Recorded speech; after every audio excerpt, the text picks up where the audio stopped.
Radio Claret América presenta Sediento de ti, la palabra, fuente de vida, con el sacerdote misionero claretiano Tony Díaz.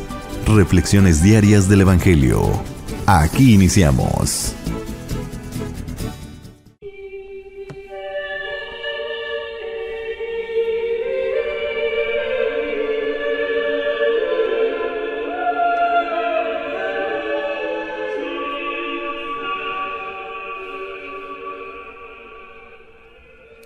Bienvenidos, hermanos, a nuestras reflexiones bíblicas de las lecturas del día. Hoy es viernes de la 34ª semana del tiempo ordinario,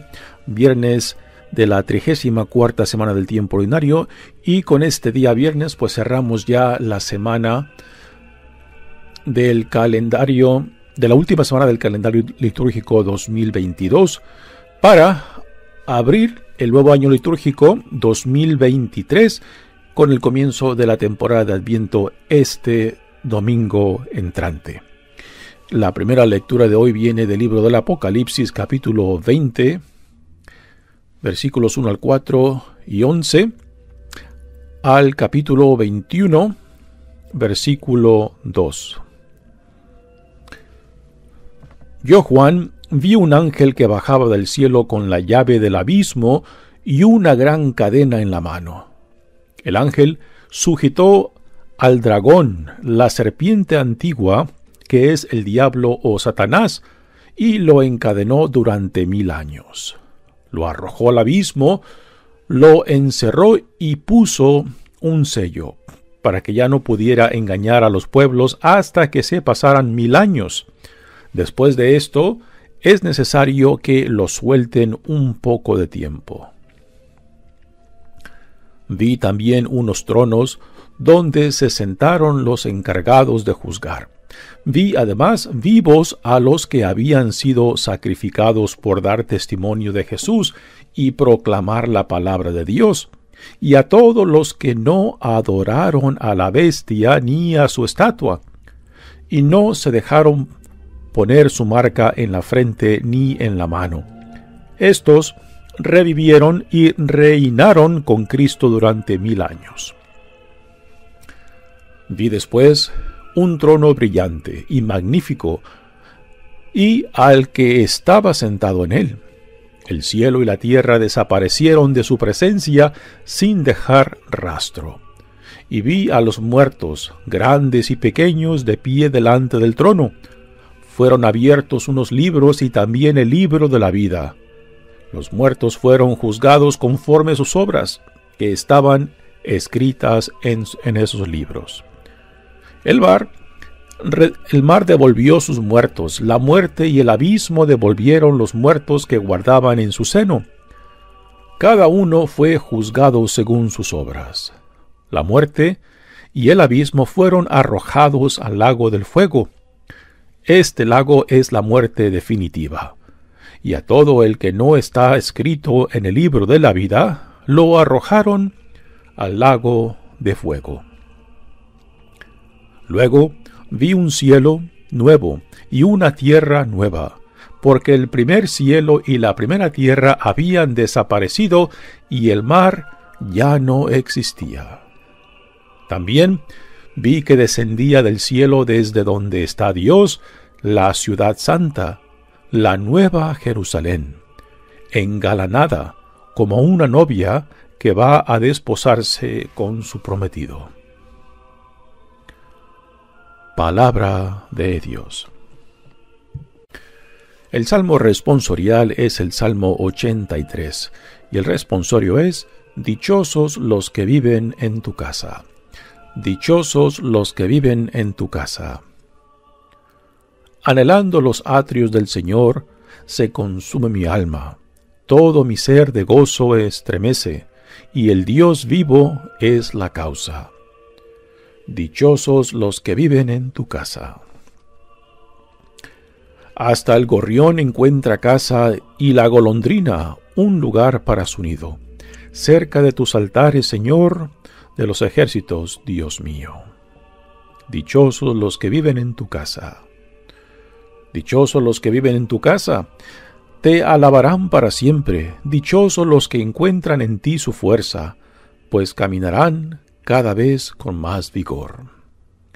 Dichosos los que viven en tu casa.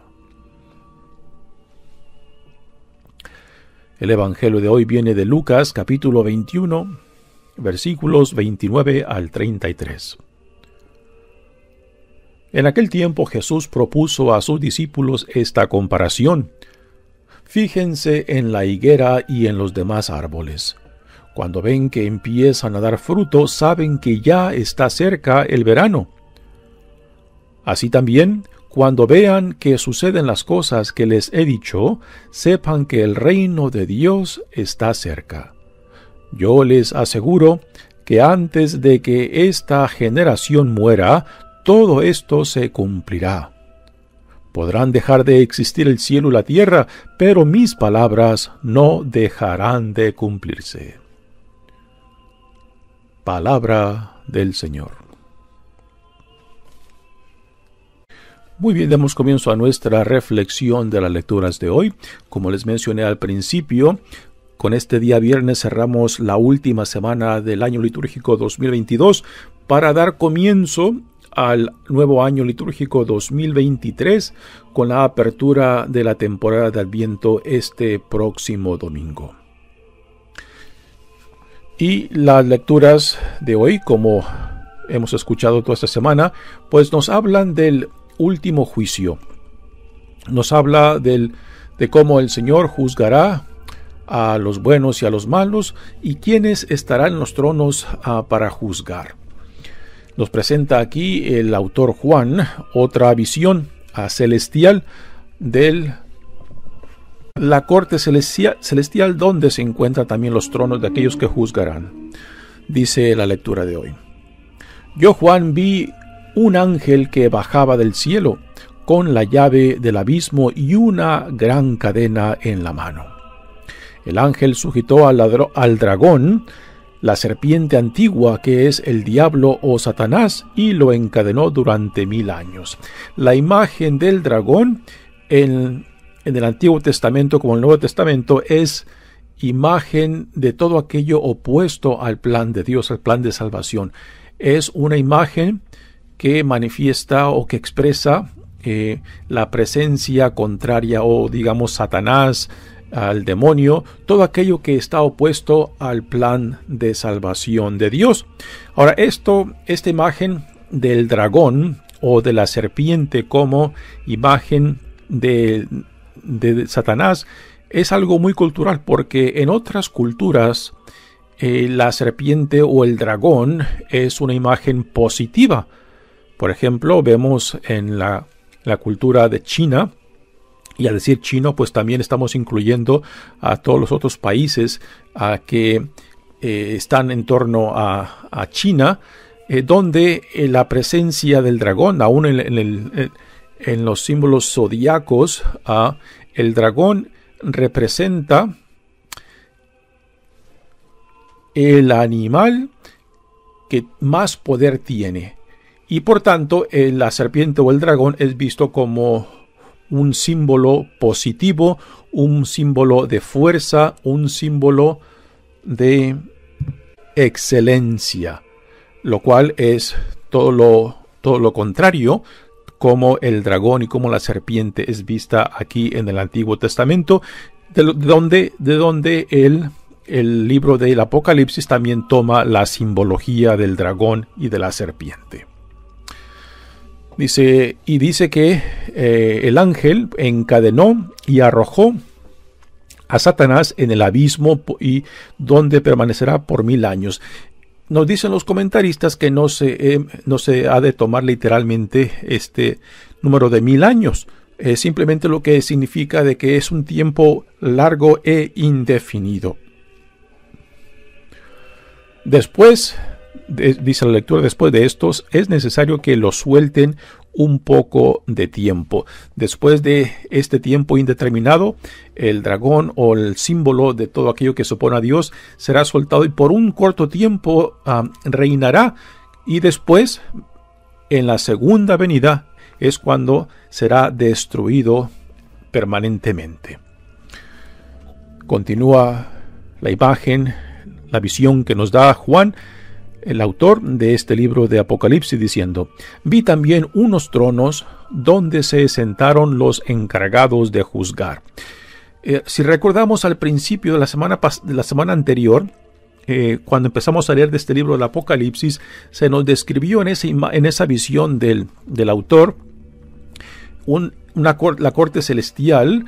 En el centro estaba el trono de Dios, y después, rodeando a este trono, estaban 24 sillas o tronos de aquellos que serían parte de juzgar a la creación. Algunos comentaristas dicen que estos 24 tronos estaban compuestos por 12 de las 12 tribus y 12 de los 12 apóstoles, que representan la nueva alianza o la nueva Jerusalén. Pero también en el Evangelio de Mateos se nos habla, Jesús le dice a sus apóstoles que ellos juzgarán a las 12 tribus de Israel.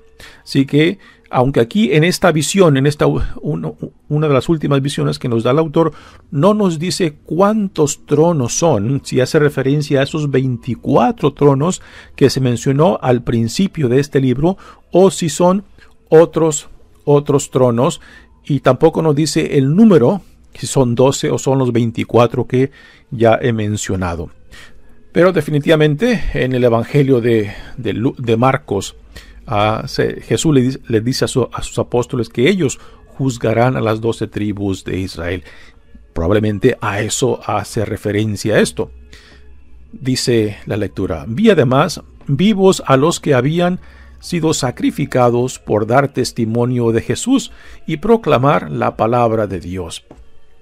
Estos son los mártires que han dado sus vidas, que han derramado su sangre por dar testimonio a Jesús. Y no se dejaron poner su marca, y a todos los que no adoraron a la bestia. ¿A qué bestia se refiere aquí? Por bestia, el autor Juan, el autor de este libro, se refiere al emperador de Roma. No lo menciona por nombre, pero por las persecuciones que estaban pasando en aquel entonces, es así como hacen referencia al emperador, quien promueve la persecución, la matanza de los primeros cristianos. Dice: y a todos los que no adoraron a la bestia ni a su estatua, la estatua, para determinar la lealtad al imperio romano y al emperador, pues se les pedía a todos aquellos bajo el imperio romano que honraran al emperador como una manifestación divina, y que por tanto esa adoración se tenía que llevar a cabo en frente de la estatua. Y es esto lo que aquellos cristianos que morían mártires no aceptaban: adorar al emperador como una manifestación divina. Y no se dejaron poner su marca en la frente ni en la mano. Ya la semana pasada también comentamos acerca de esto de ser marcados, ¿no? Los que eran esclavos eran marcados con el sello de sus amos. Entonces ese sello o esa marca física, ya sea en la mano o en la frente, pues determinaban de que eran posesión, de que eran propiedad de su amo. Pero también la semana pasada escuchamos de que los que son propiedad de Dios o del Cordero de Dios, los que son parte del reino de Dios, también serán marcados, pero con el símbolo, con el sello de su amo, o sea, Jesucristo. Así que no es tanto el hecho de que sean marcados en la frente, en la mano, sino el contenido de esa marca. Es lo que determina a quién pertenece esa persona, o sea, de quién es propiedad, con quién está aliado. Y aquí los que rechazaron ser propiedad o ser esclavos de el emperador, o sea, adorar al emperador como manifestación divina, no se dejaron marcar por su sello. Estos revivieron y reinaron con Cristo durante los 1000 años que el dragón estará en los abismos. Ya, como mencioné antes, 1000 años no es un número literal, sino es un número indeterminado, que simplemente quiere decir largo, que solamente Dios sabe cómo y cuándo se cumplirá ese tiempo. Vi después un trono brillante y magnífico, y al que estaba sentado en él. El cielo y la tierra desaparecieron de su presencia sin dejar rastro. El trono este es el trono de Dios, y el que se sienta en ese trono es Dios. El cielo y la tierra desaparecieron de su presencia sin dejar rastro. Ante la presencia de Dios, pues entonces nada creado puede continuar. Y vi a los muertos, grandes y pequeños, de pie delante del trono. Fueron abiertos unos libros y también el libro de la vida. En el Antiguo Testamento se habla del libro de la vida, donde se registran aquellos nombres de los que permanecen fiel, de los que no han renegado de su fe, de los que aún en el exilio se han mantenido fiel al Dios que los liberó y que los llevó a la tierra prometida. Los muertos fueron juzgados conforme a sus obras y que estaban escritas en esos libros. Aquí hay que llevar cuidado en cómo se interpreta esto de que fueron juzgados conforme a sus obras, ¿no? No son las obras lo que le gana a uno o lo que le compensa a uno ser parte del reino de Dios. O sea, uno no se compra el reino, uno no se gana el reino se nos da por gracia de Dios, por iniciativa de Dios. Entonces, ¿las obras de qué son, no? O sea, por ejemplo, si se hace la pregunta, ¿por qué hemos de ser buenos, compasivos y generosos y justos? No para ganarnos nada, no para comprobarle ni a Dios ni al mundo nada, sino porque el ser bueno, ser compasivo y ser justo es nuestra nueva naturaleza como hijos e hijas amados de Dios, como ciudadanos del reino. Y nuestras obras no es lo que nos gana el reino o el amor o la compasión de Dios. Las obras es la manifestación o es el testimonio de nuestra dignidad e identidad como hijos e hijas de Dios. Así que las obras dan testimonio de nuestra verdadera naturaleza, así como aquellos que viven y se comportan y se relacionan según su identidad como hijos e hijas amados de Dios, entonces darán frutos de esa identidad, de ese fruto y de esa relación con Dios. En contraste, aquellos que rechazan el llamado en Cristo, aquellos que rechazan la intimidad con Dios, aquellos que rechazan el mensaje de la salvación, y sus vidas entonces también darán testimonio de su rechazo, de su estar en contradicción del plan de salvación de Dios. Así que las obras no es lo que nos da el acceso al cielo ni a Dios, es solamente el testimonio. La lectura dice que en el libro se escriben las obras, pero porque las obras manifiestan el tipo de persona, o sea, la identidad y dignidad de la persona.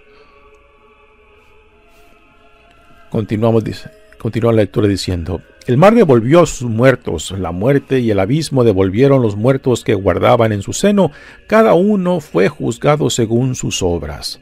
La muerte y el abismo fueron arrojados al lago de fuego.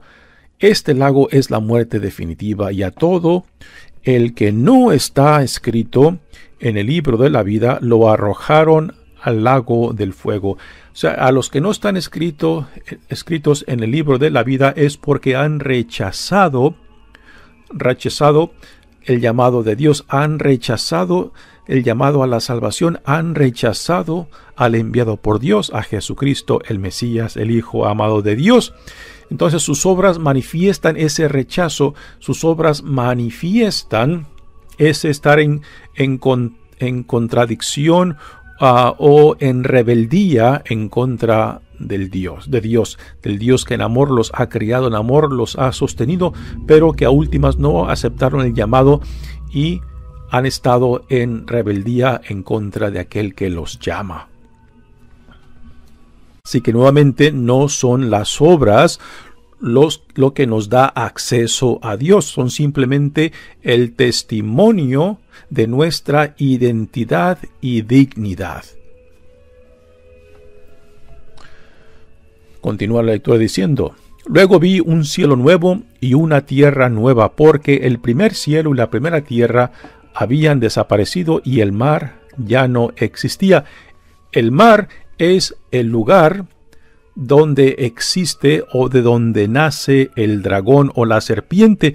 Así que en esta nueva tierra, en este nuevo cielo, el mar desaparece porque el enemigo, representado simbólicamente por el dragón, ha sido conquistado, ha sido desterrado. Y si el dragón ha sido desterrado, pues también el mar, que es la localidad donde se encuentra el dragón.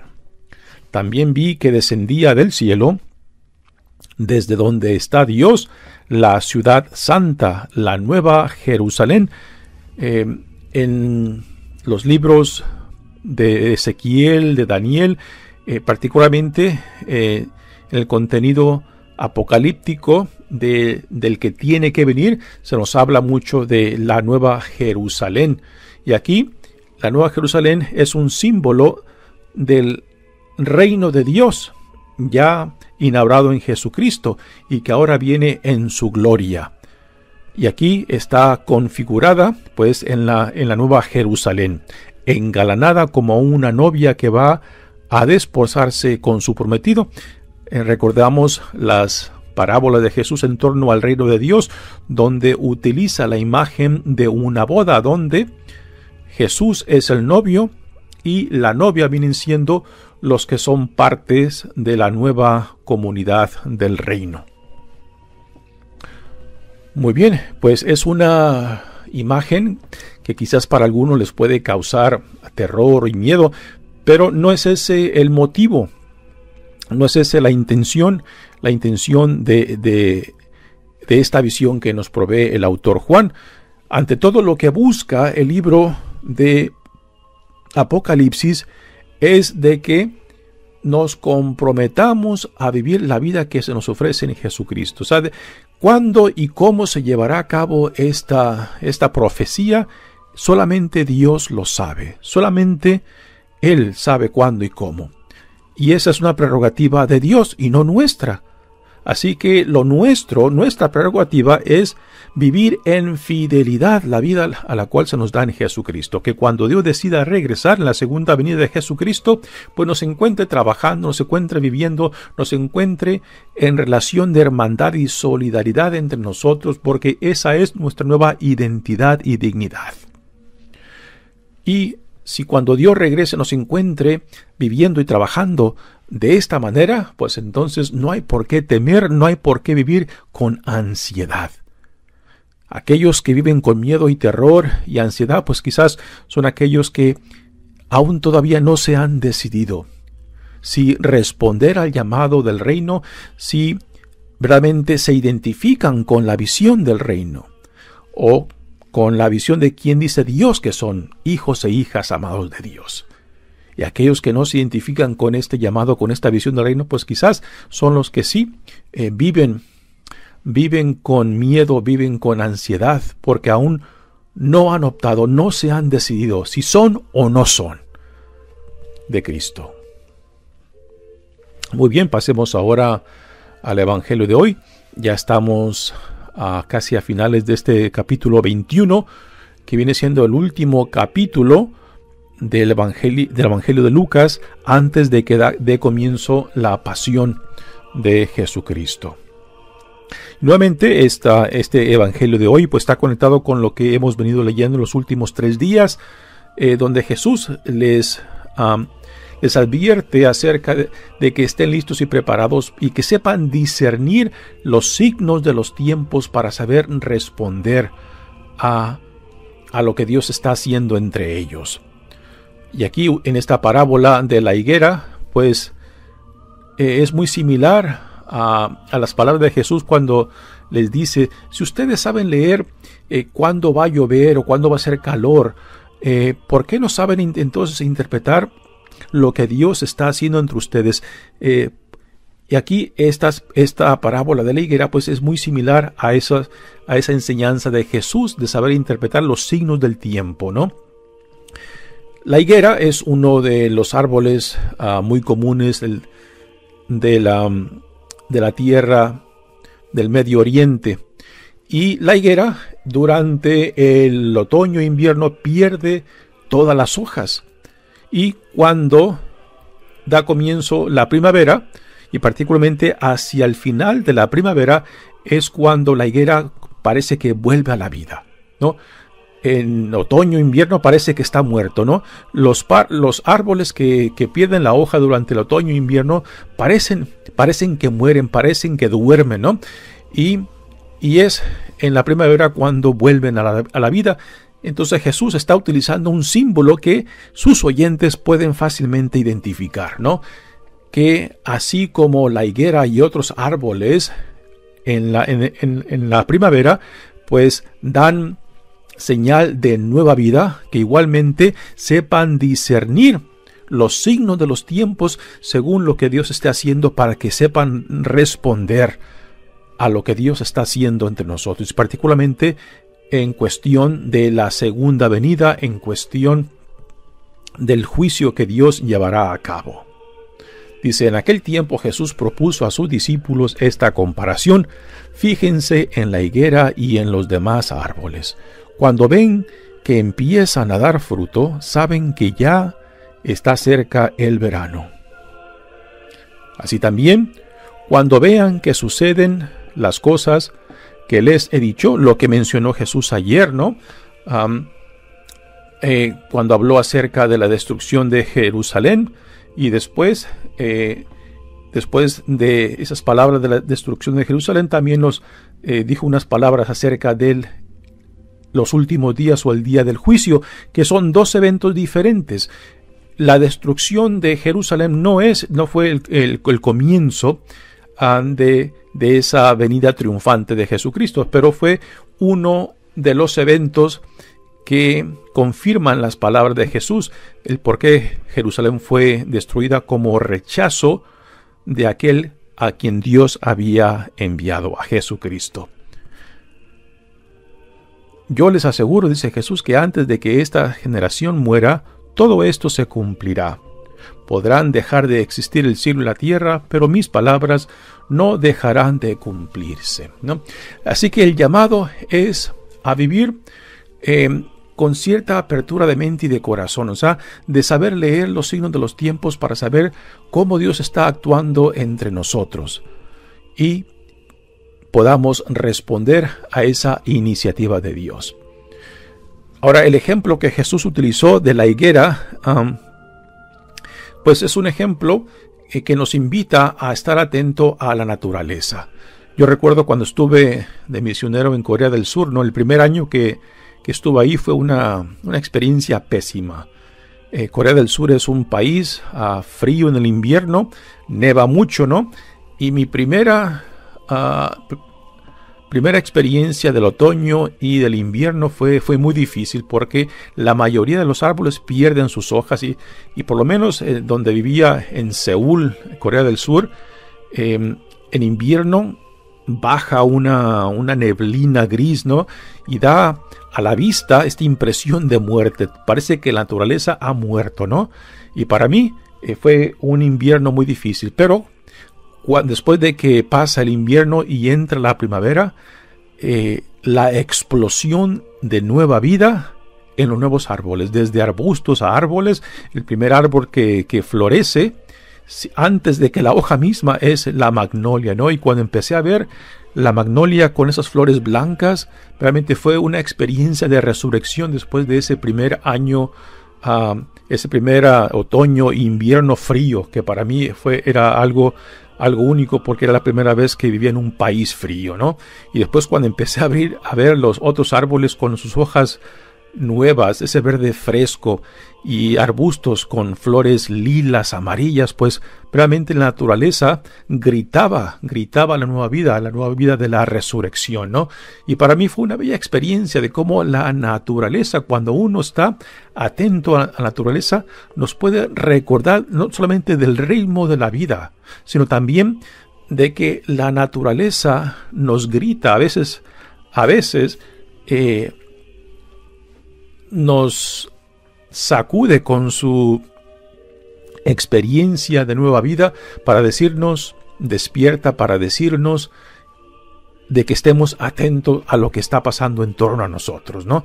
Así que esta imagen de Jesucristo, de la higuera, que era un árbol, que es un árbol muy común del Medio Oriente, es un símbolo que la gente, sus oyentes fácilmente podían escuchar para que escucharan de que estuvieran atentos. Tristemente hay mucha gente que simplemente están dormidos, como que están paralizados y no sienten nada, no perciben nada, no ven nada en torno a ellos, ¿no?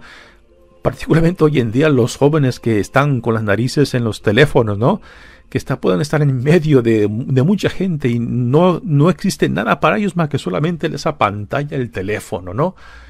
Y pensar de que cuando nos refugiamos en la tecnología y no estamos atentos a lo que nos rodea, particularmente la naturaleza, pues no vamos a percibir cómo Dios aún nos habla por medio de la creación. Pues sí, para mí es una imagen, un símbolo muy bello que Jesús utiliza en esta parábola de la higuera, y es un recordatorio de estar atento, vivir con una conciencia despierta a lo que ocurre en torno a mí, para que pueda discernir cómo Dios se hace presente, cómo Dios nos llama, a veces cómo Dios nos sacude para que respondamos a su iniciativa. Mi nombre es Padre Tony Díaz, misionero claretiano. Que Dios los bendiga. Radio Claret América presentó Sediento de ti, la palabra. Fuente de vida. Sus comentarios son importantes. Contáctenos en radioclaretamerica@gmail.com.